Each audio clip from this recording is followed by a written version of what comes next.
अस्सलाम वालेकुम। आज हम स्टार्ट करते हैं चैप्टर एटॉमिक स्ट्रक्चर, जिसमें इसमें थोड़ा सा इंट्रोडक्शन देखेंगे और फिर मेन टॉपिक हमारा इसके साथ discovery of electron, discovery of cathode rays. Atomic structure में हम डिस्कवरीज देखेंगे जैसे इलेक्ट्रॉन की है, इसके बाद प्रोटॉन, न्यूट्रॉन और बिहेवियर देखेंगे एटम का, डिफरेंट मॉडल्स देखेंगे इसके। ये स्टोरी स्टार्ट होती है वहाँ से कि जब एटम को कहा जाता था कि ये अनकटेबल है, इसको मज़ीद डिवाइड नहीं किया जा सकता, इनडिविजिबल है, जैसे ग्रीक फिलोसफर्स ने कहा। जबकि बाद में हमें पता चला, जिसको में हम एक्सपेरिमेंट्स भी देखेंगे कि इलेक्ट्रॉन, प्रोटॉन, न्यूट्रॉन डिस्कवर हुए, जिससे हमें पता चला कि एटम अनकटेबल नहीं बल्कि ये कटेबल है। इसके अंदर फर्दर स्मॉल पार्टिकल्स होते हैं जो कि इलेक्ट्रॉन, प्रोटॉन, न्यूट्रॉन के अलावा भी 100+ पार्टिकल्स होते हैं। हम अब चलते हैं, हमारा जो मेन टॉपिक है discovery of electron. Discovery of electron जो है ये किसी एक एक्सपेरिमेंट में नहीं हुई, इसके लिए सीरीज ऑफ एक्सपेरिमेंट्स हुए और डिफरेंट साइंटिस्ट ने इसमें कंट्रीब्यूशन की। जिसमें अगर हम चंद एक का नाम लें तो हम कह सकते हैं कि इसमें विलियम क्रुक्स है,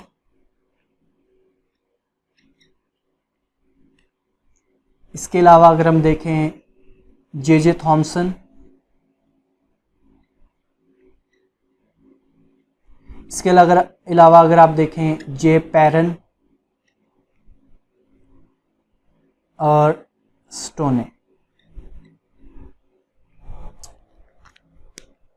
अब इसमें अगर आप ये कहना चाहें कि किस साइंटिस्ट का क्या रोल है इसमें, तो आप कह सकते हैं कि ये जो डिस्कवरी ऑफ इलेक्ट्रॉन का जो एक्सपेरिमेंट था, जिसको हम बोलते हैं डिस्चार्ज ट्यूब एक्सपेरिमेंट, डिस्चार्ज, जिसको हम आगे देखते भी हैं, डिस्चार्ज ट्यूब एक्सपेरिमेंट।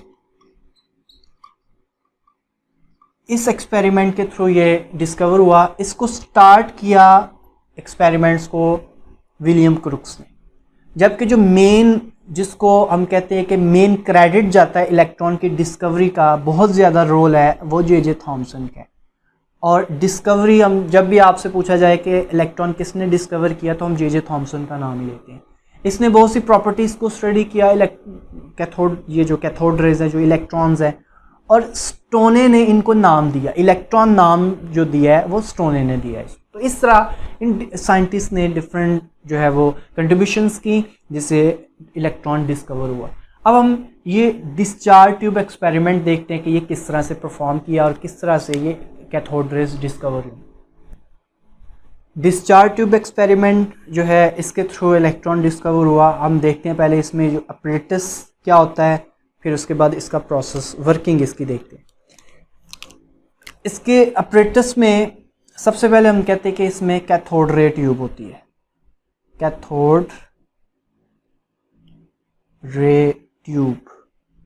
ये ग्लास की ट्यूब होती है, ग्लास ट्यूब होती है। इसको हम क्रुक्स ट्यूब भी कहते हैं। इसके अलावा जो इसमें है वो हमारे पास इलेक्ट्रोड्स हैं। इलेक्ट्रोड्स दो हैं, एक है कैथोड और दूसरा है एनोड। ये कैथोड है, कैथोड पे नेगेटिव चार्ज होता है, जबकि ये एनोड है, एनोड पे पॉजिटिव चार्ज होता है। इसके अलावा हमारे पास है high voltage battery, high voltage battery source, voltage source होगा हमारे पास। ये हमारे पास हाई वोल्टेज बैटरी है, जिसे हमें हाई वोल्टेज मिलेंगे। इसके अलावा हम इसके साथ एक वैक्यूम पंप अटैच करते हैं, वैक्यूम पंप, यहाँ पे ये वैक्यूम पंप है। और इसके अलावा इसमें अब फर्दर हम देखते हैं कि एक्सपेरिमेंट कैसे परफॉर्म करते हैं।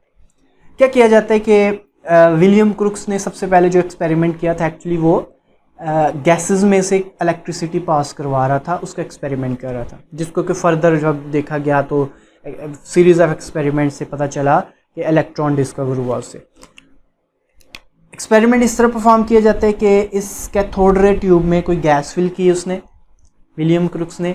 जब गैस फिल की तो ऑर्डिनरी प्रेशर पे उसने ये हाई वोल्टेज सोर्स दिया, तो 5000 प्रेशर क्या है, ऑर्डिनरी प्रेशर।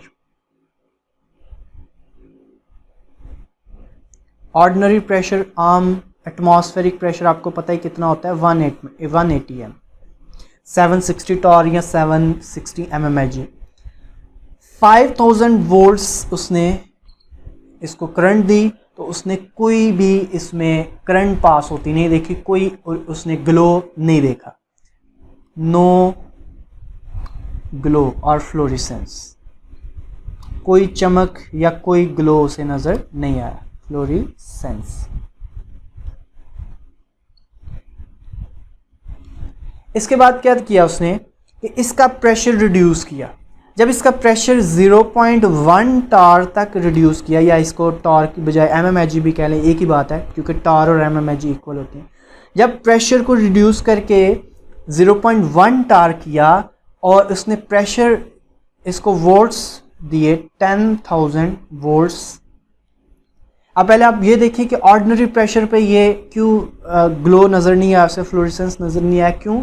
क्योंकि जब इसका प्रेशर बहुत ज़्यादा होगा तो मॉलिक्यूल्स बहुत ज़्यादा होंगे। जब मॉलिक्यूल्स बहुत ज़्यादा हैं तो रेडिएशन को गुजरने के लिए कोई पाथ, कोई रास्ता नहीं मिला, क्योंकि मॉलिक्यूल्स बहुत कंजस्टेड है। ये शॉर्ट क्वेश्चन एक्सरसाइज में भी बना हुआ है और आपसे पूछा भी जा सकता है कि ऑर्डिनरी प्रेशर पे ग्लो क्यों नहीं होता, करंट पास क्यों नहीं होती, नो करंट पास। ठीक, तो इसमें आप कह सकते हैं कि क्योंकि मॉलिक्यूल कंजस्टेड होते हैं, प्रेशर बहुत ज़्यादा है, तो रेडिएशन गुजर नहीं सकती। जब प्रेशर को लो किया जाता है, प्रेशर लो कैसे करेंगे, वैक्यूम पंप हमने इसी मकसद के लिए लगाया। वैक्यूम पंप के ज़रिए हम गैस कम करेंगे। प्रेशर, हम एक्सटर्नल प्रेशर की बात नहीं कर रहे, हम गैस के अंदर के इंटरनल प्रेशर जो गैस का, उसकी बात कर रहे हैं। गैस कम कर देंगे तो उसका प्रेशर खुद ही रिड्यूस हो जाएगा। तो क्या देखा, जब 0.1 टार प्रेशर किया और 5000 से 10,000 वोल्ट्स इसको प्रोवाइड किए, तो देखा कि ग्लो प्रोड्यूस हुआ। अब आपको ये बात भी यहाँ पे पता होनी चाहिए कि कितने वोल्ट्स प्रोवाइड करने हैं, वो किस चीज़ पे डिपेंड करता है, वो दो चीज़ों पे डिपेंड करता है। वो डिपेंड करता है कि लेंथ ऑफ ट्यूब कितनी है, और दूसरी बात कि प्रेशर कितना है, प्रेशर इनसाइड। इसके मुताबिक, लेंथ ऑफ ट्यूब और प्रेशर के मुताबिक हम वोल्ट्स, जितने वोल्ट्स हमें बैटरी से इसको करंट देनी हो उतने वोल्ट्स हम इसको प्रोवाइड करते हैं। जब 0.1 टार पर 5000 से 10,000 वोल्ट्स करंट प्रोवाइड किया इसको, तो देखा कि ग्लो अपीयर हुआ, ग्लो नजर आया। ग्लो कहते हैं दमकना किसी चीज़ का, तो ये रोशन हो गई ट्यूब। लेकिन जब देखा गया कि इसका रेडिएशन, इसका जो प्रेशर है वो फर्दर रिड्यूस किया गया, 0.01 टार या इससे भी मज़ीद कम जब हमने कर दिया, तो देखा गया कि ग्लो डिसअपीयर हो गया। जो रोशनी नज़र आ रही थी, जैसे कि एक बल्ब रोशन होता है, ये पहले उस तरह रोशन था, लेकिन जब प्रेशर को रिड्यूस किया तो बिल्कुल रोशनी ख़त्म हो गई और बिल्कुल अंधेरा हो गया। उसके बाद देखा गया कि जब इसमें बिल्कुल डार्कनेस हो गई, अंधेरा हो गया, तो इसको मज़ीद जब इंक्रीज़ किया वोल्ट्स को, तो देखा गया कि कुछ रेडिएशन गुजरी। अब रेडिएशन तो नज़र तो नहीं आती, हमें कैसे पता चला, एक्चुअली जब वो ग्लास से टकराई ना, तो यहाँ पे फ्लोरिसेंस प्रोड्यूस हुई, चमक पैदा हुई, फ्लोरिसेंस प्रोड्यूस हुई, जिससे हमें पता चला कि कुछ चीज़ यहाँ से प्रोड्यूस हुई है जो कि आके यहाँ पे ग्लास को टकराई है। जो कि ये जो फ्लोरिसेंस है ये ग्रीन कलर का होता है, क्योंकि ये ग्लास की बनी है। जब भी ये रेडिएशन ग्लास को टकराती है तो ये ग्रीन कलर के प्रोड्यूस होते हैं। जब इसको फर्दर स्टडी किया जे थॉमसन ने और डिफरेंट साइंटिस्ट ने, तो जे थॉमसन ने इसके ये कहा कि एक्चुअली ये जो रेडिएशंस हैं ये नेगेटिवली चार्ज्ड है। नेगेटिवली चार्ज रेडिएशन का नाम जो है वो विलियम क्रुक्स ने भी इसका जिक्र किया था, लेकिन ये बात साबित की जे थॉमसन ने कि ये जो नेगेटिवली चार्ज पार्टिकल्स हैं, रेज हैं,